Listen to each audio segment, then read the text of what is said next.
Смотрите в программе. Мирнинский совхоз снова перешел в состав агропромышленной компании «Туймада». Что изменится в работе хозяйства? В Алданском районе коммунальщики приступили к подготовке к предстоящему отопительному сезону. Средства выделили в рамках инвестпрограммы. Насколько реально завести в условиях Крайнего Севера голубей? Житель Ленска ответил на этот вопрос делом.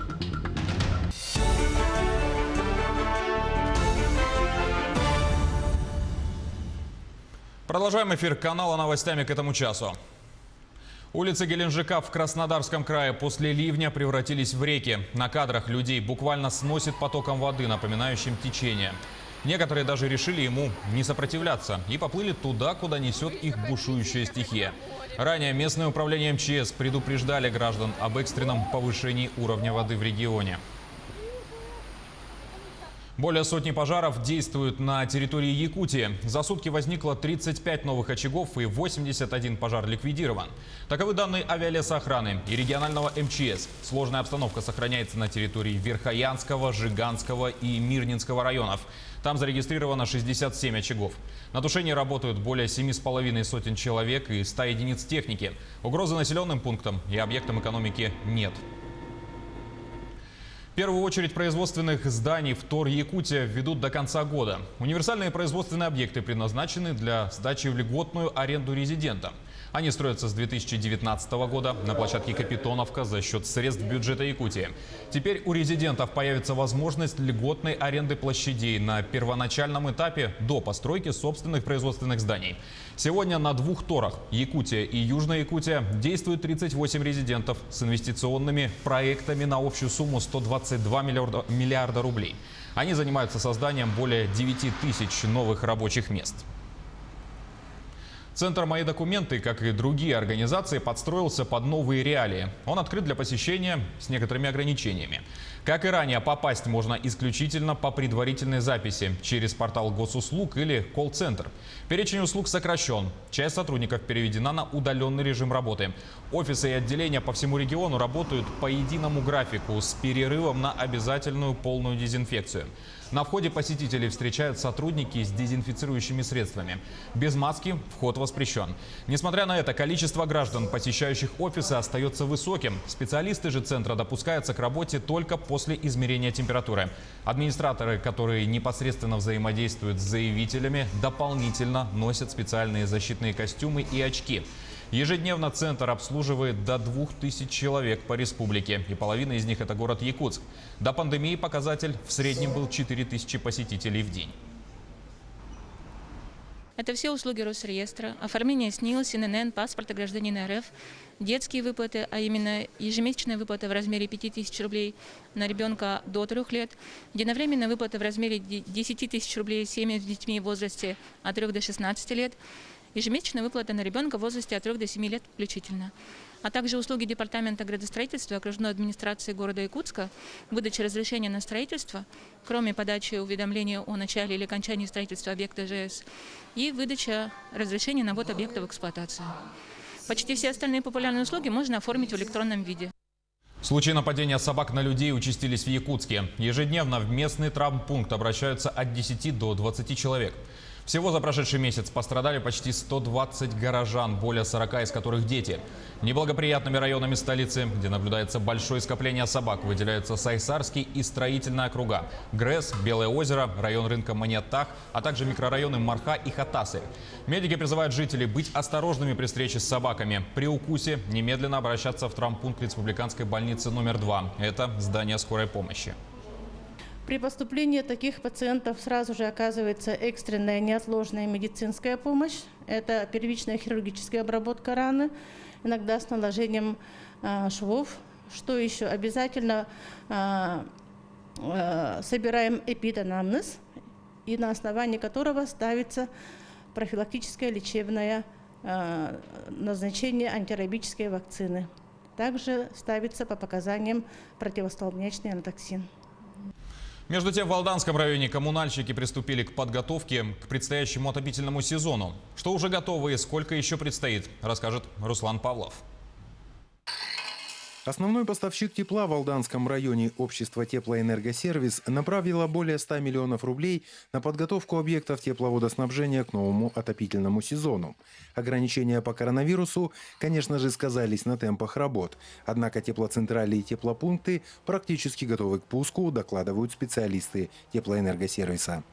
Основной упор, конечно, как всегда у нас направлен на объекты теплогенерации, да, что уже практически завершено.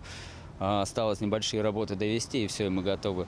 И основное направление в этом году мы, конечно, бросили на реновацию сетей тепловодоснабжения, что позволит улучшить качество предоставления коммунальных услуг потребителям.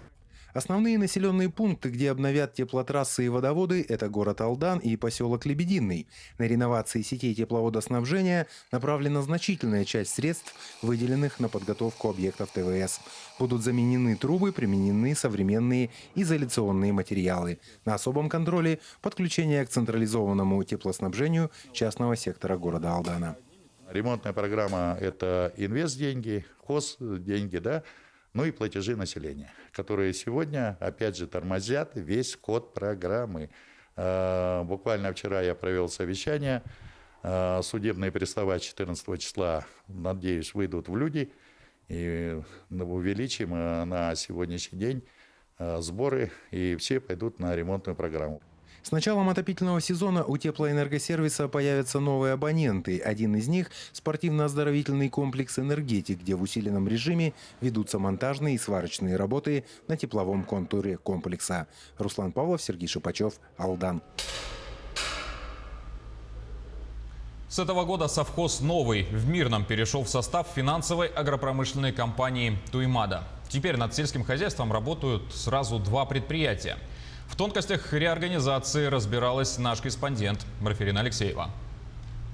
Вот уже как полгода вместо совхоза «Новый» работают два предприятия. Акционерное общество «Сахаплием объединение» и общество с ограниченной ответственностью «Новый». Предприятие, так же как бывший совхоз, содержит птичью ферму, рогатый скот, производит молочную продукцию. «Сахаплием объединение» ответственен за производство сырья, а также за взращивание и заготовку корма для скота. В этом году было посеяно более 200 гектаров гороховсяной смеси, люцерны и семян подсолнуха. Однако этих объемов не хватит для зимнего содержания коров. Как оказалось, пашни и угодья совхоза заброшены. Поэтому уже в этом году в планах у предприятия начать восстанавливать заброшенные угодья. У нас самая проблемная часть – это сенокос угодья. У нас получается со своих сенокосных угодий получаем в порядка 300 тонн. А все сено у нас покупное. Поэтому первый упор мы должны делать на мелиоративные работы.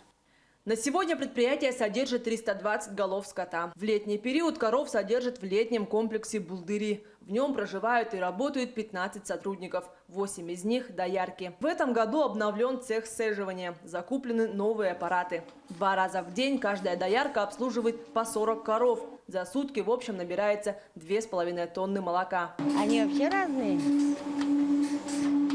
У всех клички свои, каждый по-своему, со своим характером. Свое молоко и есть свое молоко. Конечно, и питательное, и экологически чистое. Мы 18-го сюда переехали, да, и у нас 36 телят всего. Коровы отелились. Но это же много. В начале года птицетоварная ферма пополнилась птицами породы Хайлайн. Было закуплено 45 тысяч цыплят. Планирует производить 17 миллионов яиц в год. Второе предприятие, общество «Новый», перерабатывает и реализует продукт. Несмотря на то, что молочного сырья в этом году наполовину меньше, чем в прежние годы, ассортимент продуктов остался тот же. Цельное молоко, творог, йогурт, масло, сметана. В дальнейшем планируется ввести в производство сыр и сливки. Былые года в летнее время мы принимали по 4,5 тонны молока. А в этом году, так как сократили поголовье, мы принимаем по базисному жиру 2 тонны 700. Текущий год у предприятий ответственный и сложный. В планах восстановления и расширения. Уже в этом году производится закупка 120 голов черно-пестрых племенных нетелей. Планируется строительство нового загона, овощехранилища и яйцесклада. Население надеется, что предприятия возобновят утраченную мощь и смогут обеспечить жителей поселка новыми рабочими местами. Марфирина Алексеева, Артем Алексеев, Мирнинский район. В новом учебном году школы изменят формат линеек на 1 сентября. Как сообщил министр просвещения России Сергей Кравцов, мероприятия проведут с учетом санитарных и эпидемиологических требований. Кравцов подчеркнул, что Минпросвещение не намерено отказываться от очного формата. Напомним, ранее Роспотребнадзор рекомендовал отменить все массовые мероприятия в школах до 1 января 2021 года в целях профилактики коронавируса.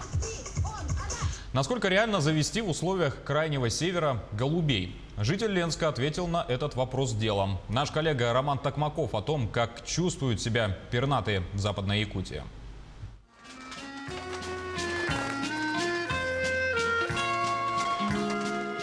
Чтобы насладиться красотой птичьего полета, жителю Ленска не нужно пересматривать известную советскую картину. У Бориса Протопопова голуби живут на чердаке. Рыжие, серые, белые, в крапинку, каких только нет. Любовь к пернатым появилась лет 10 назад. Первых голубок взял у друга. Зачем они мне нужны, сопротивлялся. Ну, в итоге сына попросил, он сделал им голубятню в крыше. Стеколочка вырезали. Ну, вот это было 7 или 8 лет назад. И вот за 7 или 8 лет назад мы развели у нас больше 30 голубей. Птицы неплохо прижились на чердаке частного дома. Дружат с воробьями, делятся с ними едой и подчас ведут неравный бой с коршунами, которые прерывают жизни некоторых пташек. Хозяин маленького птичника, несмотря на различные аспекты владения голубями, не готов расстаться со своим хобби. Подсвистывали, они на каждый свист то переворачиваются, кто восторг получаешь. У меня приезжали гости с Москвы, с Украины приезжали гости, и все вот выходим и стоим, и все улыбаются, все довольны, что голубь любовь.